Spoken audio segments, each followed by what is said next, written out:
नमस्कार, मैं हूं वरुण कुमार और आप देख रहे हैं पर्सनल फाइनेंस की खासम खास खबरों का बुलेटिन मनी टाइम, जो अब YouTube के अलावा मनी9 के ऐप पर भी उपलब्ध है। इस खास शो में आपको मिलेगी हर वो खबर जिसका आपकी जेब से है बिल्कुल सीधा सरोकार। और आज की पहली खबर है आपके किचन से जुड़ी हुई। आटे के निर्यात को रोकने के बाद सरकार अब एक और बड़ा कदम उठा सकती है। गेहूं और इसके आटे के निर्यात को प्रतिबंधित करने के बाद भारत सरकार अब चावल के निर्यात को भी रोक सकती है। भारत दुनिया का सबसे बड़ा चावल निर्यातक है। घरेलू बाजार में चावल की बढ़ती कीमतों को नियंत्रित करने के लिए सरकार इसके निर्यात को प्रतिबंधित कर सकती है। भारत के इस कदम से ग्लोबल फूड मार्केट में चावल की किल्लत हो सकती है। सरकार टूटे हुए चावल के निर्यात को रोकने पर विचार कर रही है। भारत से कुल चावल निर्यात में इसकी हिस्सेदारी करीब 20% है। अभी ये बातचीत शुरुआती स्तर पर है और जल्द ही इस पर कोई फैसला लिया जा सकता है। उल्लेखनीय है कि सरकार ने गुरुवार को गेहूं के आटे के दाम में तेजी पर लगाम लगाने के लिए इसके निर्यात पर अंकुश लगाने का फैसला कर लिया है। फेस्टिव और विंटर वेकेशन के लिए अभी फ्लाइट के टिकट बुक करा लें, क्योंकि बाद में दाम बढ़ सकते हैं।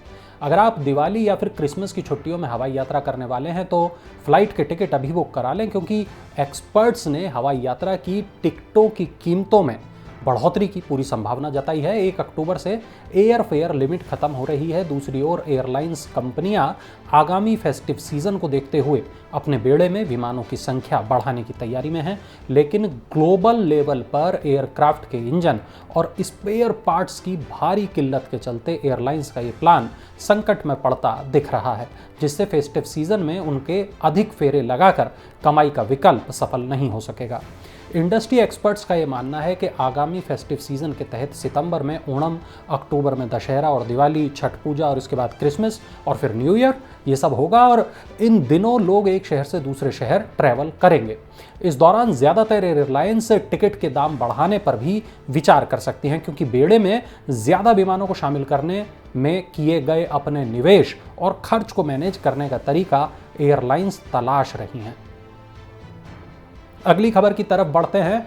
टैक्स चोरी करने वालों की अब खैर नहीं, क्योंकि इनकम टैक्स डिपार्टमेंट अपना दायरा बढ़ा रहा है। केंद्रीय प्रत्यक्ष कर बोर्ड यानी सीबीडीटी का कहना है कि आयकर विभाग टैक्स चोरी पर लगाम लगाने के लिए अर्थव्यवस्था के नए क्षेत्रों में दस्तक दे रहा है और विदेशों में संपत्तियां रखने वाले भारतीयों के बारे में आंकड़ों के विश्लेषण का तरीका अपना रहा है। विभाग अब रियल एस्टेट या डेवलपर तक ही सीमित नहीं है, यह अर्थव्यवस्था के नए इलाकों और नए क्षेत्रों तक दस्तक दे रहा है। इनमें परिसंपत्तियां, पुनर्गठन कंपनियां, गेमिंग और सट्टेबाजी से जुड़ी गतिविधियां भी शामिल हैं। विभाग पनामा पैराडाइज और पंडोरा पेपर्स से मिली तमाम सूचनाओं का विश्लेषण किया जा रहा है, ताकि कार्रवाई के लायक मामलों को चिन्हित किया जा सके। ज़ोमैटो निवेशकों के लिए एक बुरी खबर है। सेकोया ने अपनी हिस्सेदारी बेच दी है। जी हाँ, अमेरिका की venture capital firm Sequoia capital ने फूड डिलीवरी प्लेटफॉर्म ज़ोमैटो में अपनी हिस्सेदारी घटा दी है। अब ज़ोमैटो में सेकोया की हिस्सेदारी 6.41% से घटकर 4.44% रह गई है। सेकोया कैपिटल ने ज़ोमैटो के 171.9 करोड़ शेयर बेचे हैं और इस बिक्री के बाद ज़ोमैटो के शेयर 0.48% गिरावट के साथ 61 रुपये 80 पैसे के स्तर पर कारोबार हो रहा था। इससे पिछले सत्र में यह स्टॉक 62 रुपये 10 पैसे के स्तर पर क्लोज हुआ था। दिन के कारोबार के दौरान एक समय ये स्टॉक 60 रुपये 55 पैसे के निचले स्तर पर चला गया था, लेकिन उसके बाद इस शेयर में थोड़ी रिकवरी देखने को मिली। सोना सस्ता हो गया है, चांदी की चमक बढ़ गई है। जानिए अब भाव क्या हैं। सोने के हाजिर भाव में शुक्रवार को गिरावट दर्ज की गई। दिल्ली के सराफा बाजार में सोने के दाम में 254 रुपये प्रति 10 ग्राम की गिरावट आई। राष्ट्रीय राजधानी में सोने की कीमत घटकर 52,031 रुपये प्रति 10 ग्राम पर आ गई। चांदी की कीमत 21 रुपये बढ़कर 55,979 रुपये प्रति किलोग्राम हो गई। इंटरनेशनल मार्केट में सोने का भाव गिरावट के साथ $1,751 प्रति औंस पर चल रहा था। वहीं चांदी की कीमत $19.22 प्रति औंस पर सपाट रही। मल्टी कमोडिटी एक्सचेंज पर सोने के दाम में 302 रुपये की कमजोरी देखने को मिली है। अगली खबर की तरफ बढ़ते हैं। 1.5 महीने में 75,000 लोगों को नौकरी मिलेगी। कहाँ लेकिन ये मौका मिलेगा, आइए जानते हैं। लॉजिस्टिक फर्म डिलीवरी ने अगले 1 से 1.5 महीने में 75,000 से ज़्यादा स्टाफ की सीजनल भर्तियों की योजना का ऐलान किया है। कंपनी ने कहा कि उसकी अपनी पार्सल छटाई क्षमता बढ़ाकर 15 लाख शिपमेंट प्रतिदिन करने की है। इन 75,000 नौकरियों में से 10,000 से ज़्यादा लोग डिलीवरी गेटवेज, वेयरहाउस और लास्ट माइल डिलीवरी के ऑफ रोल यानी अस्थायी कर्मचारी होंगे। डिलीवरी ने कहा कि वो अपने लास्ट माइल एजेंट प्रोग्राम के तहत 50,000 लास्ट माइल एजेंटों की भर्ती करेगी, जिसमें सेल्फ एम्प्लॉयड स्टूडेंट्स और रिटायर्ड प्रोफेशनल्स आदि को कमाई के मौक़ों की पेशकश की जाती है। कंपनी अपने बीपी बिजनेस पार्टनर्स के जरिए ट्रकर्स, फ्लीट ओनर्स और ब्रोकर्स को भी अपने साथ जोड़ेगी। देश में शराब की किल्लत होने वाली है, सबसे बड़ी कंपनी ने बिक्री रोक दी है। भारत में शराब की बिक्री करने वाली सबसे बड़ी कंपनी डियाजियो ने कई राज्यों में शराब की बिक्री रोकने का फैसला कर लिया है। सरकार शराब की कीमत पर नियंत्रण रखना चाहती है, जबकि कंपनियां लागत बढ़ने की वजह से दाम बढ़ाना चाहती हैं। सरकार और कंपनियों की इस लड़ाई में डियाजियो को करीब $90 लाख का नुकसान हो चुका है। शराब के भाव नहीं बढ़ा पाने की मजबूरी की वजह से कंपनी ने शराब की बिक्री रोकने का फैसला कर लिया है। लागत बढ़ने की वजह से शराब की बिक्री कर नुकसान उठाने की जगह कंपनी ने शराब की बिक्री रोककर अपने नुकसान की भरपाई को पूरा करने का फैसला किया है।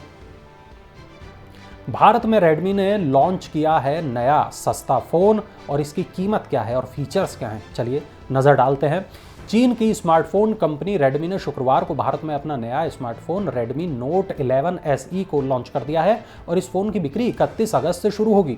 6 GB रैम, 64 GB स्टोरेज के साथ आने वाले रेडमी नोट 11 SE की कीमत 13,499 रुपये है। ये डिवाइस ब्लू, वाइट, ब्लैक और पर्पल कलर के ऑप्शन में उपलब्ध होगा। रेडमी नोट 11 SE में 64 मेगापिक्सल का प्राइमरी कैमरा होगा, जिसमें नाइट मोड होगा, AI ब्यूटीफाई होगा और AI पोर्ट्रेट मोड फीचर भी होगा। ये स्मार्टफोन 30 फ्रेम पर सेकंड पर 4K रिजोल्यूशन तक का वीडियो रिकॉर्ड कर पाएगा, और Redmi Note 11 SE में 5000 mAh की बैटरी होगी, जो 33 वॉट के फास्ट चार्जिंग के साथ आती है। चलिए अब नजर डालते हैं IPO अपडेट्स पर, देखते हैं क्या कुछ चल रहा है IPOs की दुनिया में। ड्रीम फॉक्स का IPO के लिए बोली लगाने का आज तीसरा और आखिरी दिन था। निवेशकों की ओर से इसे अब तक 24% से ज़्यादा बोलियां मिल चुकी हैं। कंपनी ने IPO के तहत करीब 95 लाख शेयरों को बिक्री के लिए रखा है, जिसके बदले में अभी तक 19 करोड़ शेयरों के लिए बोलियां मिली हैं। रिटेल निवेशकों ने IPO के लिए बोली लगाने में बढ़ चढ़कर हिस्सा लिया है और अपने कोटे के शेयरों का करीब 24 गुना अधिक सब्सक्राइब किया है। सिरमा SGS टेक्नोलॉजी का शेयर शुक्रवार को 220 रुपये के निर्गम मूल्य के मुकाबले 19% प्रीमियम के साथ लिस्ट हुआ। सिरमा का शेयर BSE पर 262 रुपये प्रति शेयर के भाव पर लिस्ट हुआ। बाद में शेयर 33% की तेजी के साथ 293 रुपये पर पहुंच गया।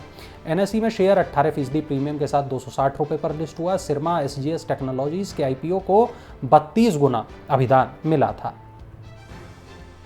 तो ये थी आज की तमाम बड़ी खबरें, ज़रूरी और महत्वपूर्ण खबरें। और अगर आपका भी कोई सवाल है पर्सनल फाइनेंस से जुड़ा हुआ, तो उसे नीचे कमेंट बॉक्स में ज़रूर दर्ज कराएं। और हाँ, पर्सनल फाइनेंस की ऐसी ही तमाम बड़ी खबरों के लिए Money9 के ऐप को तो आपने डाउनलोड कर ही लिया होगा, और अगर अभी तक नहीं किया है तो फटाफट प्ले स्टोर पर जाएं और Money9 के ऐप को ज़रूर डाउनलोड करें।